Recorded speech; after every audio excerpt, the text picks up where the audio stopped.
എല്ലാവർക്കും നമസ്കാരം. പിങ്കി സ്റ്റേറസ് എന്ന നമ്മുടെ യൂട്യൂബ് ചാനലിലേക്ക് എല്ലാവർക്കും സ്വാഗതം. ഇന്നത്തെ വീഡിയോയിൽ നമ്മുടെ ഇരുമ്പിൻ്റെ ദോശത്തവ എങ്ങനെ നല്ലപോലെ വൃത്തിയാക്കാം നോക്കാം. നമ്മളെല്ലാവരും വീട്ടിൽ ഇരുമ്പിൻ്റെ ദോശത്തവ ഉപയോഗിക്കുകയാണെങ്കിൽ കുറച്ച് കഴിയുമ്പോൾ അതിൻ്റെ സൈഡിൽ ഇങ്ങനെ എണ്ണമെഴുക്ക് പറ്റി പിടിച്ചിങ്ങനെ ഉണങ്ങിയിരിക്കും. അത് കൂടുതൽ കാലം കഴിയുന്തോറും അതിന് കട്ടി കൂടി കൂടി വരും.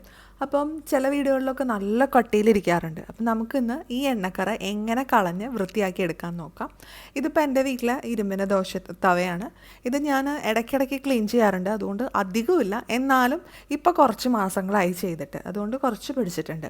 അപ്പം നമുക്ക് ഇത് ക്ലീൻ ചെയ്യാൻ നോക്കാം. അപ്പോൾ അതിനായിട്ട് ആദ്യം തന്നെ നമുക്ക് സ്റ്റവ് ഒന്ന് കത്തിക്കാം. എന്നിട്ട് നമ്മുടെ ഈ ദോശത്തവ സ്റ്റവിൽ വെച്ച് നന്നായിട്ടൊന്ന് ചൂടാക്കി എടുക്കണം. നല്ല പോലെ ചൂടാവണം, അതായത് കൈയൊക്കെ പൊള്ളി നാശാവുന്ന രീതിയിൽ നല്ല പോലെ ചൂടാവുക. അത്രയും ചൂടായ ശേഷം വേണം നമുക്ക് ഇത് ക്ലീൻ ചെയ്യാനുള്ള പരിപാടികൾ തുടങ്ങാനായിട്ട്. അപ്പം ഞാനിത് ഗ്യാസിൽ ഹൈ ഫ്ലെയിമിലാണ് വെച്ചിരിക്കുന്നത്. ഇതിപ്പോൾ നല്ല പോലെ ചൂടായിട്ടുണ്ട്. ശ്രദ്ധിച്ച് നോക്കുമ്പോൾ കാണാം ഇതിൽ നിന്ന് പുകയൊക്കെ വരുന്നുണ്ട്. ആ രീതിയിൽ ചൂടാവണം.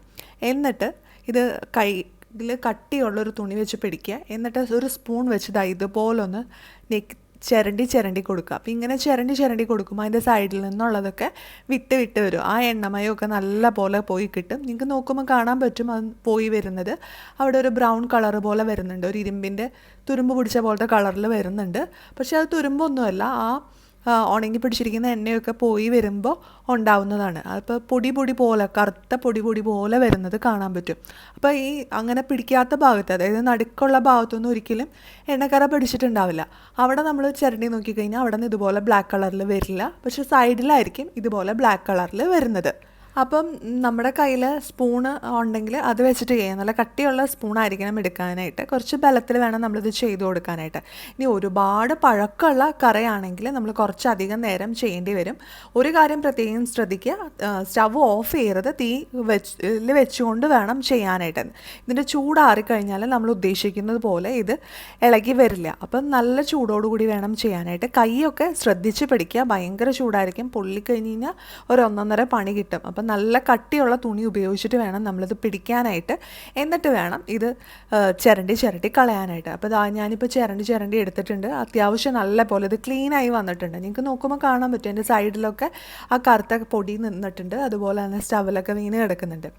ഇനി ഇത് നമുക്കൊന്ന് തുടച്ചു മാറ്റാം. അപ്പോൾ നമുക്ക് സ്റ്റവ് ഓഫ് ചെയ്യാം. സ്റ്റവ് ഓഫ് ചെയ്ത ശേഷം ഒരു തുണി വെച്ചിട്ട് തുടയ്ക്കുക. അപ്പോൾ സ്റ്റവ് ഓഫ് ചെയ്ത് ഉടനെ തന്നെ തുടയ്ക്കാനൊന്നും പോകരുത്. ഒരു ഇത്തിരി നേരം കഴിഞ്ഞിട്ട് അതിൻ്റെ ചൂടൊക്കെ ഒന്ന് ചെറുതായിട്ട് ആറിയ ശേഷം വേണം നമ്മൾ തുടയ്ക്കാനായിട്ട്. അപ്പോൾ അതേ കണ്ടോ, ഇതുപോലെ ബ്ലാക്ക് കളറിലായിരിക്കും അതിൽ നിന്ന് ആ കരി ഇളകി വരിക. അപ്പോൾ എണ്ണ ഇങ്ങനെ ഉണങ്ങി പിടിച്ച് വരുമ്പോഴാണ് ഇത് ഇങ്ങനെ കരിയായി മാറുന്നത്. അപ്പോൾ ഇത് നന്നായിട്ട് തുടച്ചെടുക്കുക. കഴുകരുത്, ആ ഒരു കാര്യം പ്രത്യേകം ശ്രദ്ധിക്കുക. തുടച്ച് നല്ല പോലെ വൃത്തിയാക്കി എടുക്കുക. അതിനുശേഷം നമുക്ക് ഈ ചൂടോടുകൂടി തന്നെ ഇതിൽ കുറച്ച് എണ്ണ പുരട്ടി കൊടുക്കുക.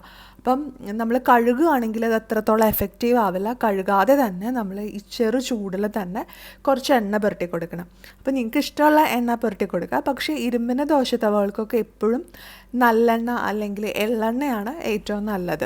അപ്പം ഞാൻ ആ എണ്ണ ഒരു ബ്രഷ് വെച്ചിട്ട് അതിൻ്റെ എല്ലാ ഭാഗത്തേക്കും തേച്ച് കൊടുക്കുകയാണ്. നിങ്ങളുടെ കയ്യിൽ ഇതുപോലെ ബ്രഷ് ഉണ്ടെങ്കിൽ അത് യൂസ് ചെയ്യാം. അല്ലെങ്കിൽ നമ്മളിങ്ങനെ പോട്ട്ലി പോലെയൊക്കെ കെട്ടിയിട്ട് തുണിയൊക്കെ കെട്ടി അല്ലെങ്കിൽ ചകിരിയൊക്കെ ഉപയോഗിച്ച് നമുക്ക് തേച്ച് പിടിപ്പിക്കാം. നല്ല പോലെ തേച്ച് പിടിപ്പിക്കണം. കുറച്ചധികം എണ്ണ തന്നെ എടുക്കാനായിട്ട് പ്രത്യേകം ശ്രദ്ധിക്കുക.